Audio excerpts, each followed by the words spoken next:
A man looks back on the Aurora movie theater shooting and remembers the life of a friend.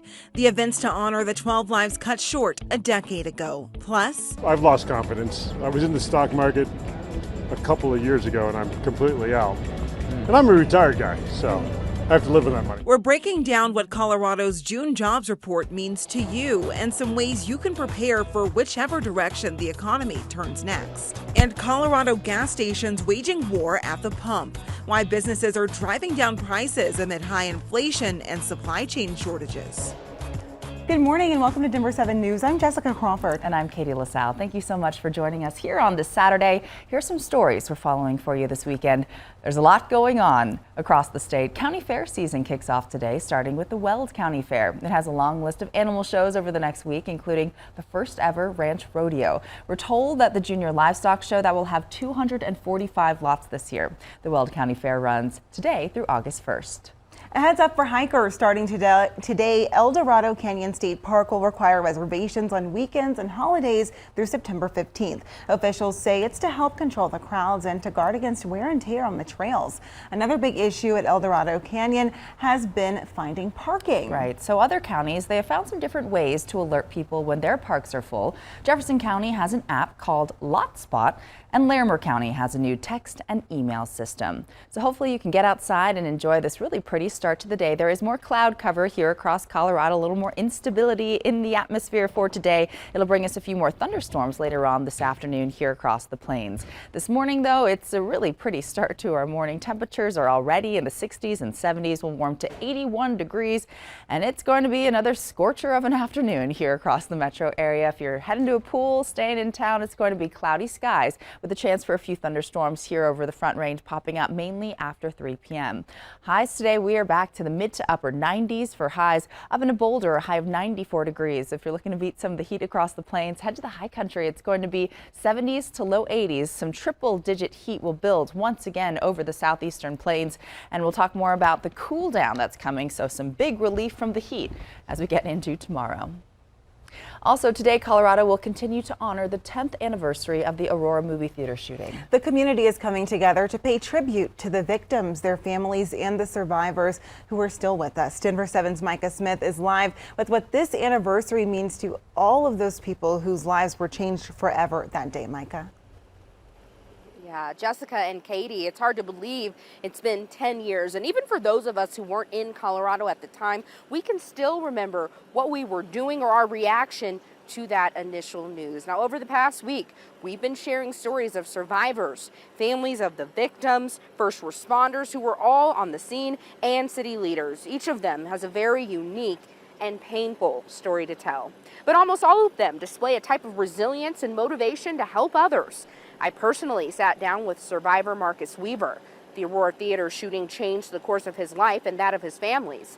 Weaver was shot in the arm and made it out of the theater, but his close friend, Rebecca Wingo, did not. Home and I get a phone call from her brother saying that she was one of the 10 people still in the theater that just didn't make it out. Even 10 years later, I remember what that felt like when I got that phone call. You can watch more of Marcus Weaver's story as well as many other survivor stories right now on our website, thedenverchannel.com. Now, as for this morning, we're about to cover a very special event. Beginning at 9 a.m., the Hero's Journey 5K, an event linked to the Aurora Theater shooting anniversary events, will be kicking off, and proceeds go to a very special scholarship. I'll have more on that coming up at 7:30, but for now, reporting live in Aurora, Micah Smith, Denver 7.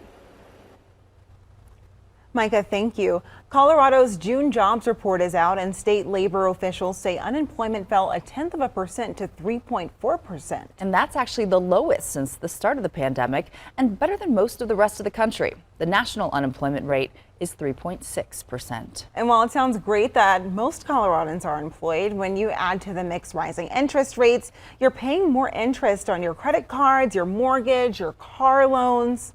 Yes, and inflation is making everything just more expensive. It can be hard to make sense of our economy right now. It is a complex situation, and our Denver 7's Rob Harris walks us all through it. We have a lot of headlines flying at us about the economy, and they can oftentimes be at odds with each other. On the one hand, Colorado's latest jobs report looks good, and that's a good sign for our economy. But on the other hand, inflation still remains pretty high, and the Federal Reserve is looking at raising interest rates even higher to try to calm it down. And that could be a bad sign for our economy. If we do enter a recession, or we're in one already, it will be one unlike any we've experienced in recent cycles. This is Caleb Silver, editor-in-chief for Investopedia. He acknowledges it can be hard to sift through the noise of the headlines and get a good grasp of what's going on in our pandemic-affected economy. Where we're facing rising inflation up above 9%, where everything from food and energy to rent keeps rising, but the jobs market, the labor market remains very strong, and consumers are hanging in there. We've never had a situation quite like this, where demand remains very, very strong while prices remain sky high. It's a really interesting dynamic. That interesting dynamic was on full display out on 16th Street Mall, where there were plenty of people shopping and eating. I think I'm excited that we survived all of that, and we don't feel affected by it. But there was also anxiety for what could lay down the road. I've lost confidence. I was in the stock market a couple of years ago and I'm completely out. And I'm a retired guy, so I have to live with that money. I'm not spending any money. We're going to do things that we already had planning to do, but we're not buying cars. As it turns out, this could all be the most important sign, because there's one metric that Investopedia pays attention to above the rest for economic outlook: consumer spending. And there are signs it could be slowing down. If consumers start to pull back and start to tighten their belts because they either fear a recession or they feel that they're already in one personally, then you're going to see businesses start to rein in spending as well, which would mean less hiring, which would mean less expansion, and that could really accelerate a recession. For Denver 7, I'm Rob Harris. So what should we do as we watch these economic figures? Silver suggests having enough extra cash on hand to cover at least 6 months worth of expenses and paying down any credit card debt you have as interest rates keep going up. Denver 7 is committed to 360 in-depth reporting on the economy, and we want to hear what's impacting you, your family, and your business. Is it monthly housing costs, rising grocery costs, or childcare? And if you've found a way to stretch your dollar, we want to hear that too. You can email 360@thedenverchannel.com. We read every email you send. Well, the new 988 mental health phone number is proving to be a much-needed lifeline here in the U.S. In the week since it's launched, more than 96,000 calls, texts, and chats have been made, and those numbers are up about 45% from calls made the week before the transition to the former suicide hotline number. And you can dial 988 to get connected anytime to health counselors, day or night. And this comes as a new Colorado agency is working to get more mental health care workers. The Behavioral Health Administration formally launched this month. The Denver Business Journal reports the agency wants to have a plan in place by September. It will include outreach to middle and high schoolers who are interested in studying behavioral health. We all know how hard it is to find affordable housing right now, but it's not just a Denver metro problem. In Fort Morgan on the Eastern Plains, more than 60% of their workers commute into the city each day because they can't afford to live there. The United Way and other groups are creating a housing action team. One of the first steps for the housing action team is to launch this housing resource center. And that will be housed inside of Morgan County Family Center. It's going to be a hub for community members to access different resources, rental assistance, mortgage assistance, down payment assistance. Officials are looking for help. They're asking for volunteers who are passionate about this project and about housing to move this forward. You can learn more by contacting the Fort Morgan United Way. It looks like there's about to be a big jump in residential developments here in Denver. Concept plans are up nearly 400% from years past. For context, the number of submissions in the first 6 months of 2022 nearly totaled the number of plans submitted in all of 2020.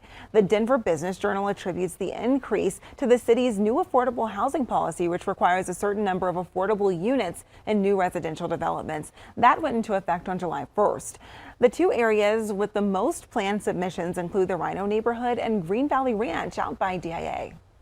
Well, there's a bit of a battle going off right now near I-25 and Highway 119, that exit to Firestone. They're battling, we're winning. It started at the end of June and it involves a group of gas stations right off the interstate. The owner of the Phillips 66 station explains. We're having a gas war at this intersection with our competition. We're just all trying to go underneath each other, be as cheap as we can. We go by the price signs. we see each other's price sign outside, then we go lower. If you noticed behind him, gas at the Phillips 66 was $3.77 a gallon as of yesterday. Wow. That's nearly $1 below the state's average of $4.72. And drivers have started to take notice. You can see these cars lined up by the dozens, just waiting to fill up. One Uber driver we spoke with has already been back 3 times and drives more than 20 miles from Boulder. Driving the whole way, I was checking gas prices, you know, $4.79, $4.80, $4.89, $4.62 or whatever. And these guys over here that just popped up, they're killing it. I mean, they turned this whole quadrant into a mess. Yeah. Well, all the gas stations are actually taking a loss for this price war, but the Phillips 66 owner you heard from says the crowds are still good for business. He will keep up the dueling prices as long as the other gas stations play along. I know people are happy to hear about that. Well, a new Denver art exhibit puts you inside the legendary tomb of King Tut. It's at the Lighthouse Art Space in Denver, and the exhibit will be cinematic, telling the Boy King story through projected images. You can also learn about the practice of mummification. When you walk into the building, right away, you're greeted with all kinds of historical artifacts. We have screens that look like Egyptian sculptures, but they're actually video screens that tell you everything about ancient Egypt, what they believed in religion and things like that. The exhibit runs through October 10th. Yeah, it looks really neat, and it'll be a good day for it as well, because it is going to be another scorcher of an afternoon here across the Denver metro. And you may be thinking about taking a dip in the pool or the lake to cool off, but before you do, what Colorado Parks and Wildlife wants you to know. But first, the term of Denver Mayor Michael Hancock is coming to an end. The legacy he's hoping to leave behind in the Mile High City and his priorities to pass off to the next administration.